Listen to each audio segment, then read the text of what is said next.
The revolution of resilience, why getting back up matters more than falling down.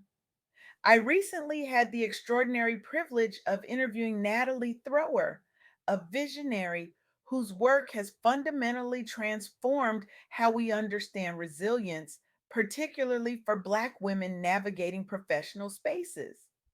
Natalie isn't just a thought leader, she's a revolution in human form. Her research and advocacy have created ripples that have become waves, challenging centuries old narratives about strength, vulnerability, and what it truly means to thrive. What struck me most profoundly during our conversation wasn't just her brilliant insights, but how she's creating change that extends far beyond individual healing. She's reshaping entire conversations around what strength truly means in communities that have historically carried too much. The wisdom Natalie shared deserves to be amplified, not just shared, amplified, because these truths might just change your life the way they've changed mine. Have you ever noticed how we glorify the fall? I mean, really glorify it. We're obsessed with spectacular failures. The entrepreneur who lost everything, the athlete who collapsed on the field, the public figure whose mistakes went viral. We love a good disaster, don't we? There's something almost voyeuristic about it. But here's what Natalie Thrower helped me understand. We've been looking at resilience all wrong, completely fundamentally wrong. The fall isn't the story, the comeback is. And not just any comeback, the honest one. The one where you don't just rise, but you rise differently because you've learned something essential about yourself.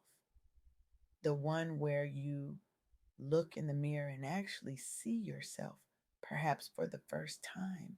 I used to think resilience was about how quickly you could bounce back to normal, like nothing ever happened. Smile fixed firmly in place. I'm fine, ready on your lips. Armor polished to a high shine. But that's not resilience. That's performance. That's theater. And the audience might applaud, but your soul knows the difference. Real resilience happens in that messy middle space where you're honest enough to examine why you fell in the first place, where you hold yourself accountable before you stand back up, where you sit in the discomfort long enough to learn what it has to teach you. This isn't just philosophical, it's intensely practical. And nowhere is this more evident than in the stories of Black women professionals who've had to navigate systems that weren't built with them in mind, systems that were, in many cases, built specifically to exclude them. Take Jennifer Randall, a successful entrepreneur who built her business from nothing. Jennifer embodied what many would call the strong Black woman archetype, working twice as hard, never complaining, always delivering, the first to arrive, the last to leave, the one solving everyone else's problems while silently carrying her own until her body simply couldn't anymore. I was so busy hustling that I forgot to heal, she told her audience during a keynote that later went viral. And you can't pour from an empty cup, not even if everyone expects you to, especially if everyone expects you to. Jennifer's wake up call came after 3 consecutive hospitalizations for exhaustion. 3. The doctor's words still echo in her mind. Your body is not separate from your business. When one fails, so will the other. What makes Jennifer's story remarkable isn't that she burned out. Many do. It's what she did next. Instead of pushing through that familiar response we've all been conditioned to embrace, she paused. Actually, paused. She sought therapy with a culturally competent provider who understood the unique pressures Black women face. She redefined success to include her well being, not just her output. She started saying no, first in a whisper, then with conviction. And here's the revolutionary part: her business didn't suffer, it thrived. It absolutely thrived. By prioritizing healing alongside hustling, Jennifer created sustainability. Her team followed her lead. Her clients respected her boundaries. And perhaps most importantly, she modeled for other Black women entrepreneurs that rest isn't just permitted, it's required. Healing while hustling isn't just a cute phrase, Natalie emphasized during our interview. It's non negotiable for sustainable success.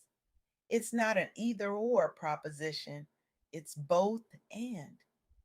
This brings me to the second insight from our conversation: the myth that self care is somehow selfish or separate from success. For too long, we've operated under the dangerous assumption that caring for ourselves is something we do after we've achieved our goals, after we've secured the promotion, after we've scaled the business, after we've raised the children, after. But what if self care isn't the reward for success? What if it's the prerequisite? What if it's not the dessert, but the main course? Ashley June discovered this truth the hard way. As one of few Black women in her corporate leadership team, Ashley endured years of microaggressions, gaslighting, and being passed over for opportunities despite consistently outperforming her peers. I kept thinking if I just worked harder, if I just proved myself more, things would change, she shared in a viral LinkedIn post. But the problem wasn't my performance, it was the system. And no amount of excellence can fix a broken system. For years, Ashley silently pushed through, internalizing the stress and believing that speaking up would brand her as difficult or not a team player. The toll on her mental health was devastating: anxiety attacks in bathroom stalls, insomnia that left her staring at the ceiling night after night, the constant exhausting vigilance of code switching. The turning point came when she discovered documents proving she was being paid significantly less than white colleagues with less experience and fewer responsibilities. Not slightly less, 40% less. Instead of suffering in silence, Ashley did something radical. She documented everything: every comment, every disparity, every instance where standards shifted depending on who was being evaluated, every meeting where her ideas were ignored until a white colleague repeated them. She sought legal counsel. She built community with other Black professionals outside her workplace. And most importantly, she refused to let shame or fear silence her truth. The most powerful thing I did, Ashley reflected, was to stop protecting the system that wasn't protecting me. I realized I wasn't crazy, I wasn't being too sensitive. What was happening was real and it was wrong. Her advocacy led to policy changes within her company and sparked broader conversations about workplace equity. But the most profound transformation happened within Ashley herself. I stopped apologizing for taking up space, she said, and I stopped believing that my worth was tied to how much abuse I could endure without complaining. This brings us to perhaps the most revolutionary insight from my conversation with Natalie Thrower. Growth demands radical self honesty. We live in a culture that celebrates the highlight reel, the polished version of success that skips over the messy parts, the failures repackaged as learning opportunities without the raw vulnerability of admitting how much they hurt. But true elevation, the kind that transforms not just your circumstances, but your character, requires something more uncomfortable: the courage to see yourself clearly. This is where Tyra and And Bria's story becomes so powerful. As host of Affirmations for Black Girls, they've created a space where vulnerability isn't just permitted, it's celebrated. Their podcasts emerged from their own struggles with the expectation that Black women should always be strong, always be resilient, always be the ones holding everything together. We were both exhausted from performing strength, Tyra shared, and we realized that so many other women in our community were too. We were all walking around pretending to be fine when we were falling apart inside. Each week, they model what it looks like to embrace what they call the soft girl era, a radical reclaiming of gentleness, rest, and emotional honesty in a world that often demands Black women be anything but soft. Their affirmations aren't just empty platitudes, they're permission slips for their listeners to embrace parts of themselves they've been taught to hide or deny. You don't have to earn rest. Your feelings are valid information. Boundaries are an act of self love. Your worth is not measured by your productivity. Simple statements, yet revolutionary for women who've been conditioned to believe their value lies in how much they can endure, how many others they can support, how little they need in return. Their community has grown exponentially, with listeners reporting profound shifts in how they navigate both personal relationships and high pressure careers. What started as healing for ourselves became healing for thousands, Bria reflected. That's the power of owning your story. It gives others permission to own theirs too. This is the thread that connects all three stories: the courage to be radically honest, first with yourself, then with others, about what isn't working, what needs to change, and what healing actually requires.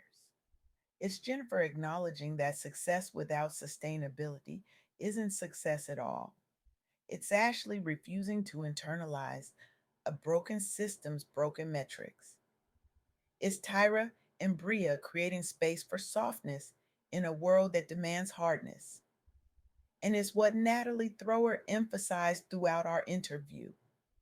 Resilience isn't about never falling, it's about how you get back up with accountability, with honesty, and with a commitment to growth that goes beyond mere survival. So, where does this leave us? Not with platitudes or easy answers, but with a challenge. I challenge you today to redefine resilience in your own life, to see it not as the absence of struggle, but as the presence of truth, to recognize that self care isn't selfish, it's essential, to embrace radical honesty as the only pathway to genuine growth. I challenge you, especially if you identify with the pressure to always be strong, to always have it together, to pick one area where you've been hard on yourself after falling short. And instead of pushing through or glossing over, I dare you to get curious, to ask yourself, what is this teaching me? What would healing actually look like here? What would change if I prioritize wholeness over hustle? This isn't just about individual wellness. This is revolutionary work. Because when we collectively reject the myth that resilience means suffering in silence, when we model what it looks like to rise differently after falling, we create ripples that become waves.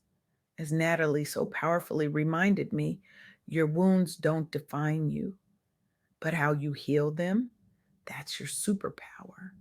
May we all find the courage to heal honestly, to rise differently, and to embrace a resilience that transforms not just our lives, but the world around us. Because that's the revolution we've been waiting for.